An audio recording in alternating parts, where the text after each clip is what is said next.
Na aula de hoje nós vamos falar um pouquinho sobre lenda, o gênero textual lenda. Inicialmente, deixar bem claro que é um gênero literário, óbvio, não tem nenhuma tendência de criar fé, religiosidade ou questionar a religiosidade de ninguém, ou crença de ninguém. Mas o objetivo é analisar e entender o gênero textual lenda, que é muito comum, principalmente no folclore brasileiro, não só no Brasil, em várias regiões do mundo, de vários povos, várias culturas, a lenda é um elemento presente a todos os povos, a todas as culturas. Pois então, vamos lá. O que é uma lenda? A lenda é uma narrativa fantasiosa. Esse nome é importante porque fantasiosa cria uma fantasia.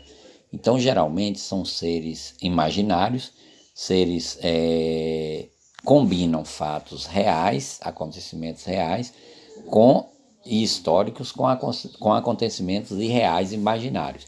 Então, na verdade, a lenda é uma mistura do real com o imaginário, do concreto com o fantasioso.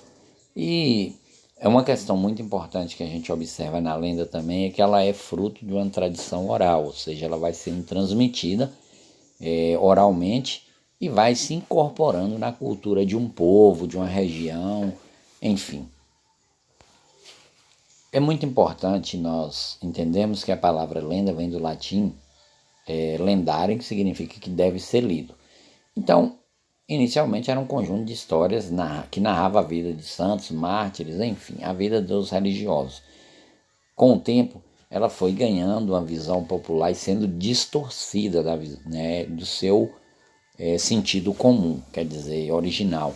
Ela passou a ser vista como histórias fantasiosas, muitas vezes irreais, e aí foi compondo o acervo folclórico dos países, das nações, dos povos. Vamos ver as características da lenda. O que define um texto como uma lenda? Primeiramente, é um texto narrativo, ou seja, mesmo que seja uma narração fantasiosa, ela possui os elementos da narrativa. Lembram? Narrador, geralmente em terceira pessoa, que eu conto algo que eu não participei, mas que os outros me contaram e eu vou transmitir em terceira pessoa. Daí então, a maioria ou quase todas as lendas é uma narração em terceira pessoa. As personagens são seres que participam da história, seres fantasiosos, muitas vezes que misturam o real com o imaginário. Espaço é o local onde se passa a história, como em qualquer narrativa. O tempo é quando acontece, pode ser cronológico, ligado à sequência do relógio, ou psicológico às lembranças. E o enredo, que é o desenrolar da história em meio e fim. Ou seja, todos os elementos da narrativa estão presentes na crônica, que é o texto narrativo também, assim como foi o cordel, o conto, o romance e assim por diante. Uma característica marcante na crônica é a tradição oral. Cada povo tem as suas lendas, quer dizer, então aquilo vai incorporando a cultura de um povo. E a importância da lenda é que muitas vezes não há necessidade de que a pessoa tenha escolaridade, boa, grande escolaridade, saiba escrever bem, porque ela pode ser transmitida, na maioria das vezes é transmitida oralmente.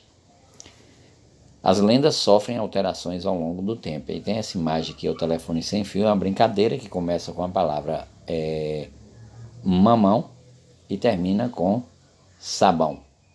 O que significa essa brincadeira? Um ia cochichando no ouvido do outro e a palavra ia sendo distorcida, não podia repetir, a pessoa tinha que passar o que ele entendeu.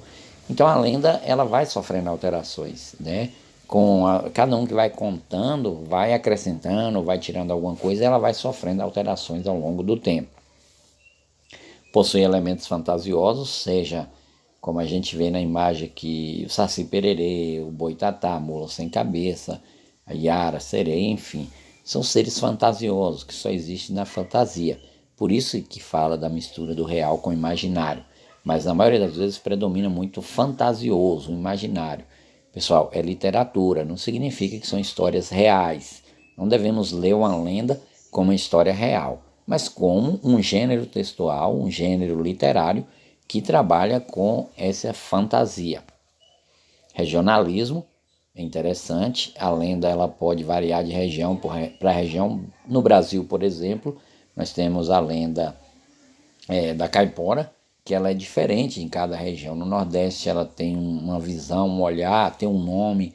Em outras regiões tem outras, porque sofre regionalismo, ou seja, cada povo incrementa ou acrescenta elementos da sua cultura, da sua região. Nós temos aqui 2 exemplos de lenda. A primeira das Cataratas do Iguaçu, depois a gente vai ler para vocês na nossa aula. E a lenda do Minhocão de São Francisco é uma lenda baiana, né? Das cidades às margens do Rio São Francisco. Entre outras lendas, claro, nós temos uma infinidade de lendas no Brasil, principalmente na região norte, na verdade em todas as regiões, de norte a sul, todas as regiões do Brasil é rico, o folclore brasileiro é rico em lendas. Mas podemos também lembrar, pessoal, que às vezes a gente fica pensando só em Saci Pererê, Sereia, Iara, Boitatá, enfim. Mas existe, por exemplo, na literatura inglesa, nós temos lenda como Robin Hood, temos o Rei Arthur e os Cavaleiros da Távola Redonda, lá da Idade Média, é uma lenda. Nós temos lendas e outras, que vão se tornando lendárias, vão passando de geração em geração e vão adquirindo as características lendárias. Por exemplo, a Guerra de Troia. Não podemos dizer que aquilo é real, mas lendário.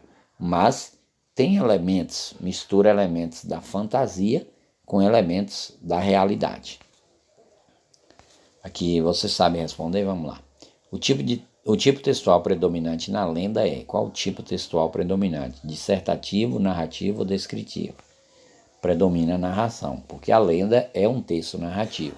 Claro que pode ter ali algum momento a descrição, a apresentação de características, por isso predomina a narração. Principal forma de transmissão das lendas: como a lenda principalmente se transmite: escrito, fotografias ou oralidade. Oralidade. Claro que a lenda também passa através da escrita, através de imagens, mas a forma principal é a oralidade. As lendas variam entre povos e regiões diferentes, é igual para todos os povos do mundo ou são sempre histórias reais? Varia entre povos e regiões diferentes. No próprio Brasil nós temos variações de lenda. Lenda não é igual, às vezes numa região é de uma forma, em outra é de outra. E não são histórias reais. Mistura, tem algum elemento da realidade, mas na maioria das vezes predomina o fantasioso. Então é isso, pessoal. Essa é a nossa aula, o resumo de uma aula sobre lenda. E até a próxima, se Deus permitir.